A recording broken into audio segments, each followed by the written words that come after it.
Welcome to Phazon Labs. We are the internet's premier Metroid Futurist podcast, and I am your host, Larry the Bearded Wonder, and joining me this week, as always, is my lab partner, Michael, half-mutilated, experimented, and Phazon-exposed brown.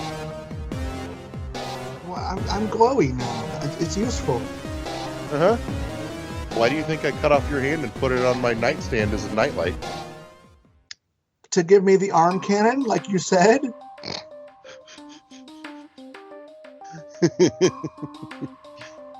Also, I'm glad you're okay with the fact that my hand automatically formed into a middle finger after you cut it off. Well, that was expected. Uh-huh. The experiment was to see how long it would take to get there. Instant! Pretty much.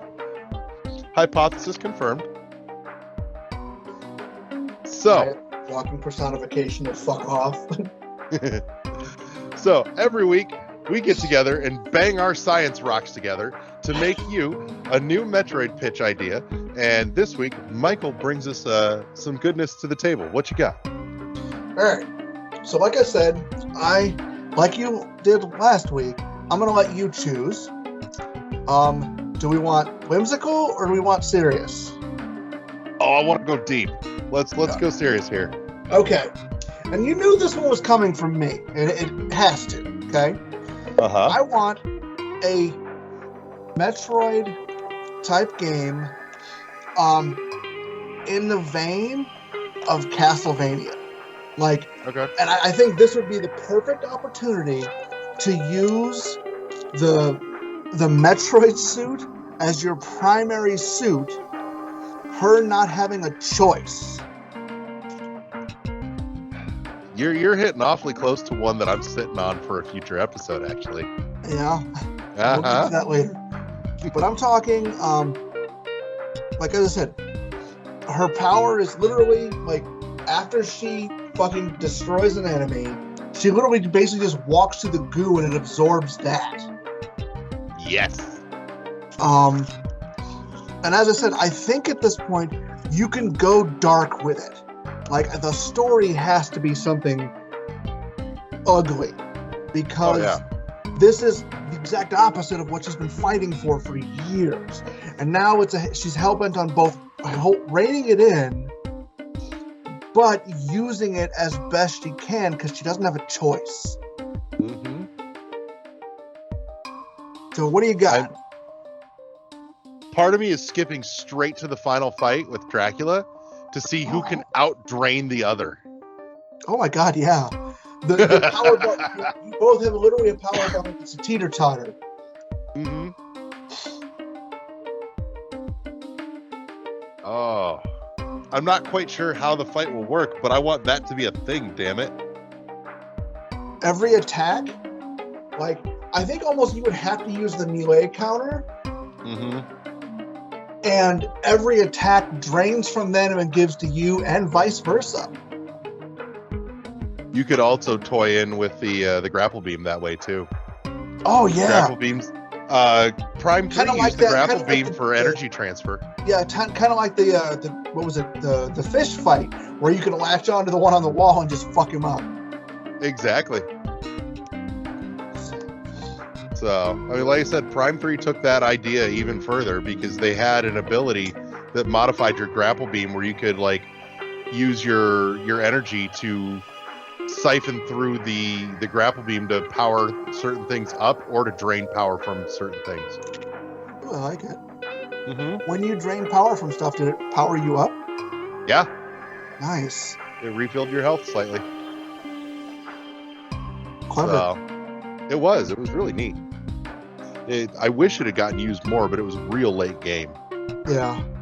So, but no, they did some real clever stuff there. But that's not here. That's there. So yeah, you would almost need to make it to where the grapple beam now, you can literally grapple onto an enemy and both drain them while you're doing it and drag them around.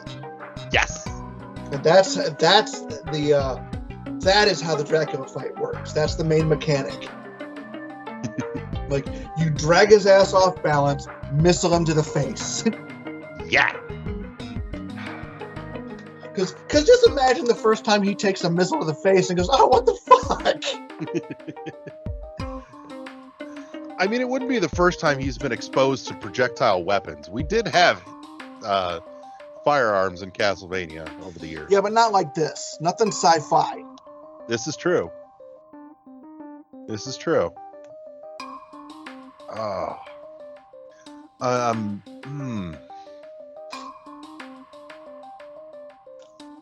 as I said, I love the concept. Like I almost think for story, this is an aftermath part of Dread. So this would take place after Dread, in that she's the Metroid DNA is still there, and she doesn't have much of a choice. She's trying to fight it, but she's losing because it's so powerful. I think best part at the end, after killing Dracula, one of the Belmonts shows up and takes her out. She's essentially become the new Dracula by killing Dracula. She's now the life-draining evil to be stopped from getting out of hand and killing everyone. I can see that. Whole Belmont family teams up to take her down. Because I was originally thinking that Dracula is such a powerful entity that it sustains the vampire part of her for a while. But I kind of like where you're going with this, and that almost Castlevania Lords of Shadows, the hero becomes the villain. Reluctantly, very reluctantly. Oh yeah. More just by happenstance than anything else. Yeah. So she also recognizes the necessity for it, though. Right.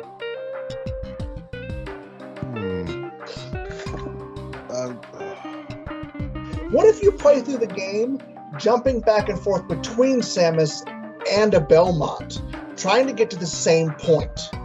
There you go. Yeah. Like trying to get to the same point, and obviously this is a way in the future Castlevania, which we can futuristic Castlevania is a neat idea to play with too. It really is. Like, it's never really been done. No, it hasn't. Like, they've done some pretty cool stuff with the Castlevania universe, but a sci-fi version could be amazing. Or you could almost Vampire Hunter D it, and basically the world has devolved. Yeah. It's so far in the future that the world has devolved into something ugly. I want this to be visceral. I want this to be brutal. And I want them to really play up the concept that she hates what she is doing, but can't stop it.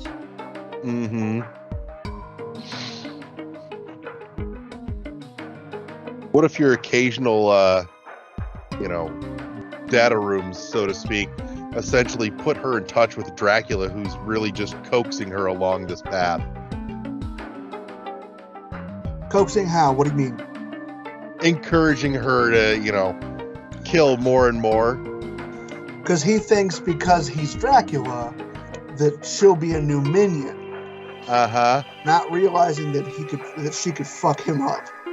Yep. Basically, Dracula's the Ravenbeak in this situation.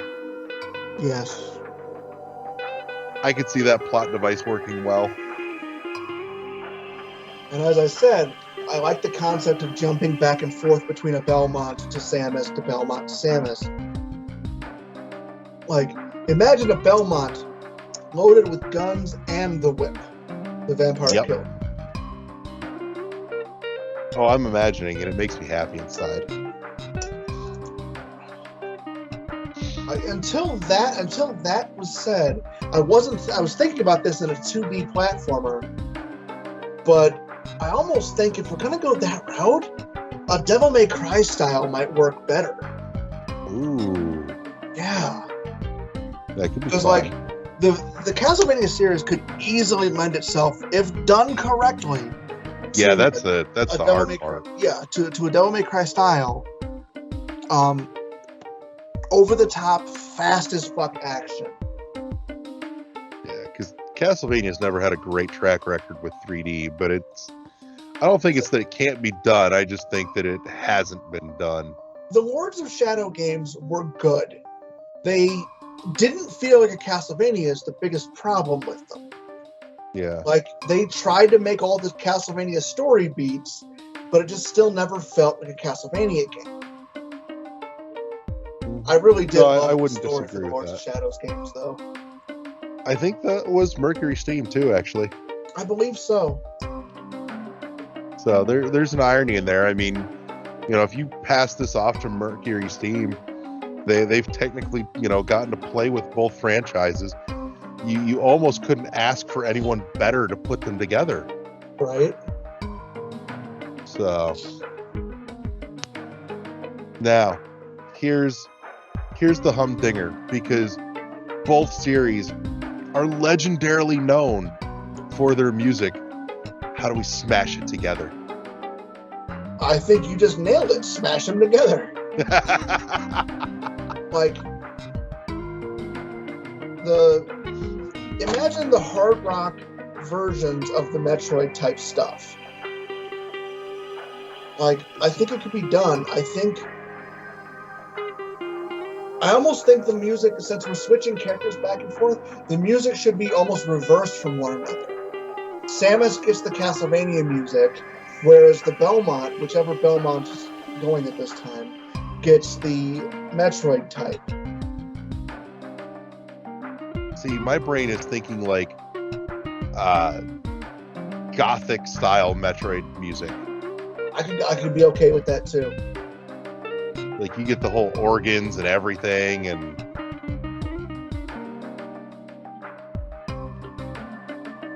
I want this.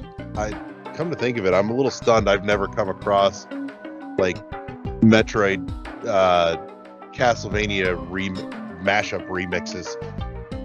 Yeah, me too, actually. Like, that's got to be a thing somewhere, but I've never seen it in all my years. And now I'm really puzzled. Another side bit. What if, depending on when she fed most recently, is how powerful her cannon is? Ooh, that's not a bad thought. There's two. You got your main power bar, and then your secondary power bar.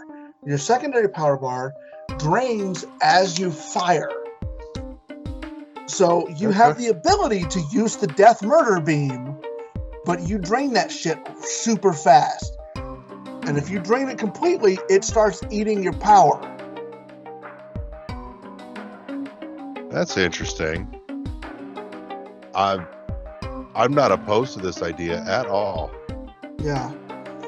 Because that was the major aspect of the Metroid. The Metroid suit was the murder beam.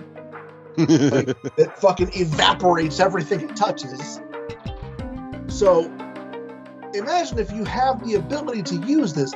They'd have to do what they do with Castlevania and basically... Because one thing I always liked about Castlevania is every attack you have to commit to. You know what I'm talking about? Yeah.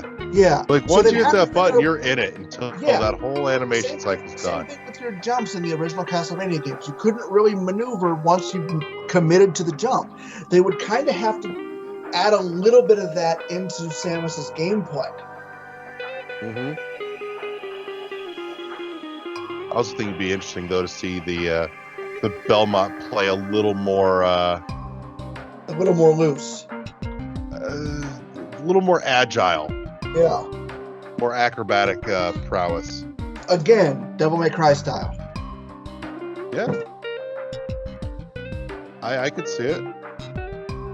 There's definitely ways to do that. That could be a ton of fun.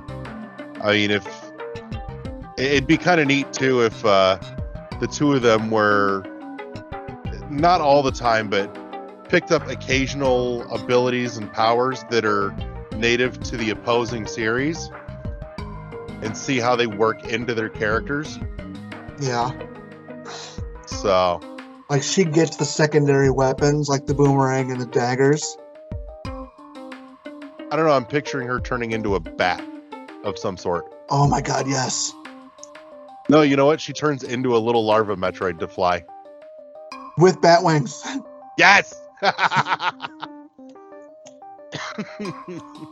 And for wolf form, she turns into one of the hunter Metroids. Ooh. Yeah. You can see that. That'd be fun. And like mist form, she kind of turns into almost like the protoplasm. Yeah. What do we give Belmont to play with out of her arsenal? Screw attack! I mean, I could technically see that working with the whip. You know what? Actually, arm cannon. So like the Belmont somehow manages to get an arm cannon and the whip.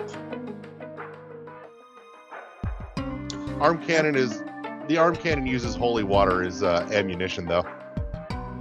You know what? No, it uses all the secondary weapons, whichever one you're carrying.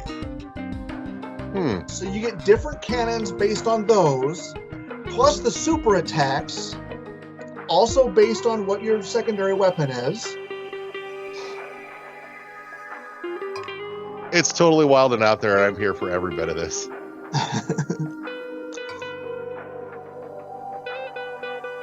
Like, part of me feels like we're reaching for it, but I just don't care. It makes me happy inside. Oh, this could be a lot of fun. Uh-huh. And as I said, I want the story to be dark and brutal and ugly. There'll be violence and blood everywhere. Like, violence and blood, but there's a tragic undertone to all of it because she hates what she's doing.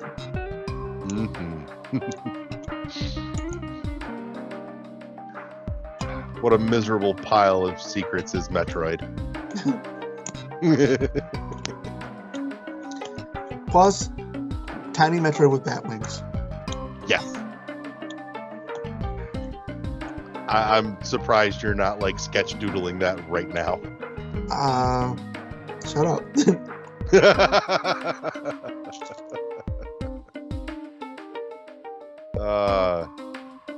So what do we call this monstrosity?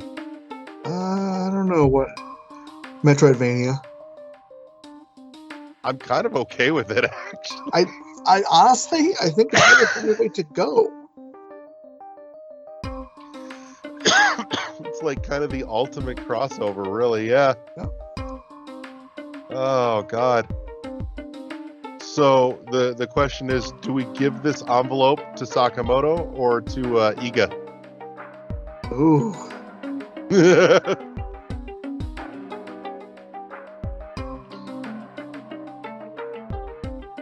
Can they work together on this one? I think we're gonna have to lock them together in a room, Saw style, until it gets made. All right, I'm gonna turn my camera on for a minute. You gotta see this. Okay. How the fuck do I turn my camera on? That one. I don't know. But real quick though, let's. That is fucking fabulous. That needs to be somebody's goddamn tattoo. I need you to like send me a picture of that so I can post that on our Twitter feed. All right, I can do that. It'll be adorable. So, but let's go ahead and wrap then, since we've just created the ultimate Metroidvania, and we'll put a pretty little bow on this. And I think we just need to hit the FedEx Kinkos and make copies and send it to both of them. Yeah, I think so I want to say thank you to everybody that tuned in this week. Thank you to my lab partner, Michael. And we'll see you all next week here on Phazon Labs, powered by the World 1-1 Podcast Network. Press start to engage your mind. See you next mission, everybody. Peace!